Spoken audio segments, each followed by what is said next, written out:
Čau. Jau. Te es atkal. Vienkārši atnāca iedvis parunāt un gribēja parunāt par šoreiz laikam par Valaini. Mūsu ekonomikas ministru Valaini. Ko tu tieši gribēja par viņu parunāt? Vienkārši klausoties un skatoties to, kas notiek Latvijā, politikā. Tas Valainis man no sākuma, Viktors Valainis no Zilzemniekiem, ja? Tas Viktors Valainis man no sākuma likās tāds, grupi sakot, raspizģējs, bet, tāds pieklājīgs raspizģējs. Tāds likās, ka zinošs raspizģējs. Lūk. Un, teikšu tā, jo vairāk es uz viņu skatos, vairāk es viņu vēroju, man viņš sāk likties tāds pats, godīgi sakot, es nezinu, kā cits vārdu laikam latviski nav. Tukšs salmu kūlējs, tāds pats dirsējs, kā visi pārējie tur. Tā kā, apmēram tas pats, kas Siliņa. Viņa dirž, bet neviena no tā labāk nav kļuvis. Neviena no tā labāk nekļūs. Un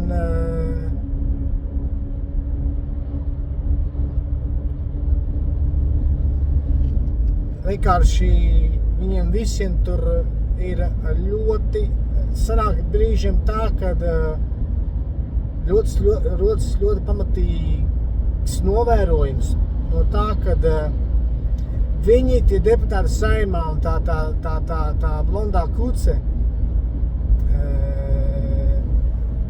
dzīvo vienā realitātē,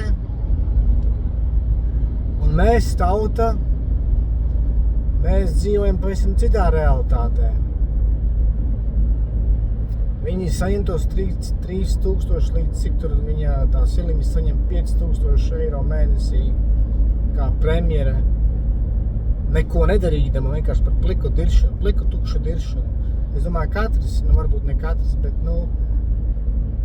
daudzi cilvēki, ieskaitot mani paši, varētu dirst kaut ko no Saeimas tribīnes.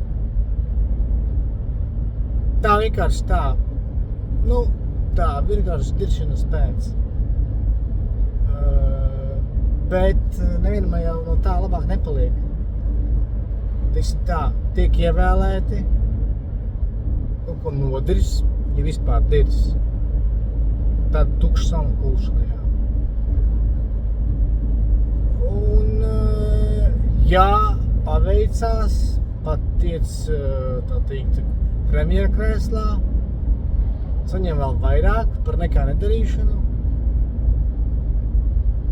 Es uzskatu tā, ka viņiem visiem, kā Siliņa saka, kad tur tika atlaist Air Baltica kādu tur menedžeri, atliku atlaišanu tā par maz. Tas vienkārši tā pirstu pakratīt, jūs man bezatbildīgi ar miljardiem mētājāties. Es jūs atlaidīšu. Nevis atlaist, bet atlaist ar mantas konfiskāciju un reāliem cietuma termiņiem. Tas ir tas, kam būtu jābūt, kā nav. Tieši tāpēc ar Latvijas politika ir tik korumpēta, kā lai pasaka, tā nesodāmības sajūta ir vienkārši fenomenāla. Tāpēc arī visādi briškeni un kas tur vēl nav bijis un nebūs, ja? Atnāk, sūdus sataisa savu, atsēž, tur TV studijās kaut ko gudri nodirž, jo viņi zina, ka atbildības nav nekādas. Kāpēc būs tā viens uz otra pirkstu rādīs. Es vēl joprojām atceros ar kādiem aplausiem Saeimā tika saņemts gan Briškins, gan tā otra, es aizmirsu, kā viņa sauca. Čakša. Ar kādiem aplausiem un ovācijām viņi tika saņemti atpakaļ Saeimas zālē. Pēc tam, kad Čakša tāpat Siliņa atbrīvoja no zinātnes un izglītības ministres amata un Briškina no no satiksmes ministra amata. Tas vienkārši jau spilgti parāda to, kāda bezatbildība, kāda, man patīk latviski, angliski tas vārds unaccountability. Tas, ka nevienam nav jāatskaitās, tas, ka vari darīt, ko tu gribi, kādus mēslus vārīt, zakt, vai vienkārši neko nedarīt. Aizvērt, pievērt uz visu acis, kā Siliņa visu laiku ir darījusi, ja? Un tev par to nekas nebūs. Te ir noņemts no ministra posteņa, kur tāpat neko nedarīja. Izņemot tukšu muldēšanu.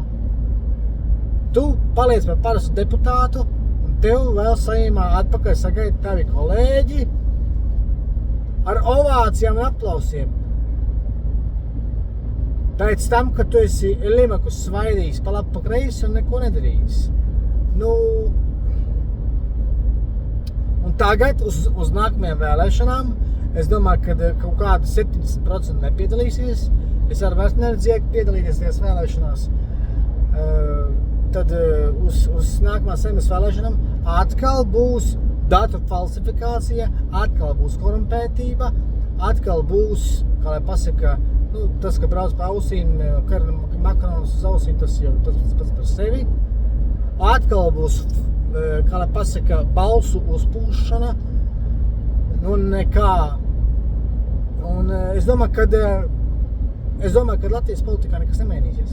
Kādā mēs sūdu bedrē dzīvojam, tādā arī dzīvosim, kad regresīvie un zilzemnieki un jenoti uztaisīs tā,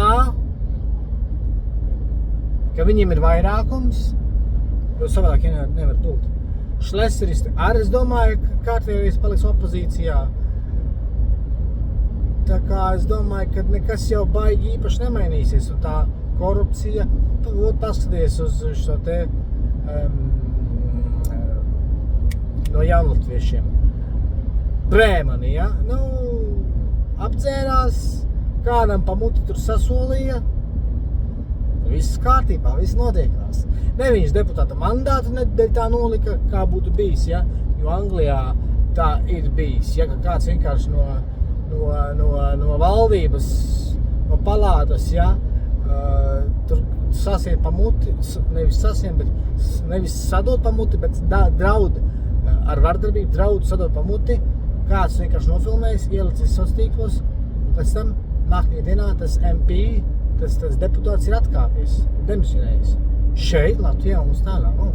Te ir galvenais, jo vairāk, jo skaļāk un skaistāk māki dirst, jo labāk. Jo skaistāk māki braukt vēlētājiem pausīm, jo labāk.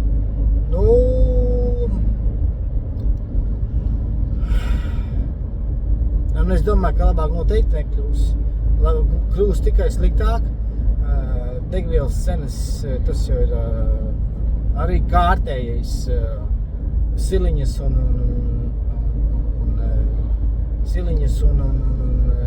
tā tur Valaiņa, mums braukšana pa ausīm, ja, un nekā nedarīšana, ja, tā kā es domāju, ka nekas nav mainījies visus tos gada desmitus, un arī nekas nemainīsies.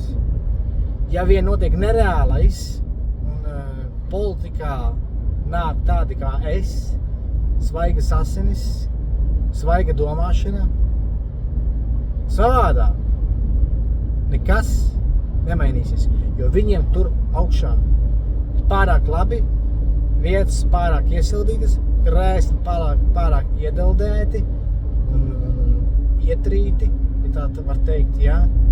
Tā kā viņiem tur ir pārāk labi, viņi ir savā komforta zonā, un ja arī no tiem vēlētājiem, kas aizies, ja arī viņiem balsis nepietrūks, viņi vienkārši izdarīs tā, lai pietiek, lai tiktu iekšā. Kaut vai kā daudz ir tikuši iekšā pa, teiksim tā, aizmugures durvīm. Jā, kaut kā tā. Paldies par šī savārstījuma klausīšanos. Lai visiem jauka pēcpusdiena. Paldies!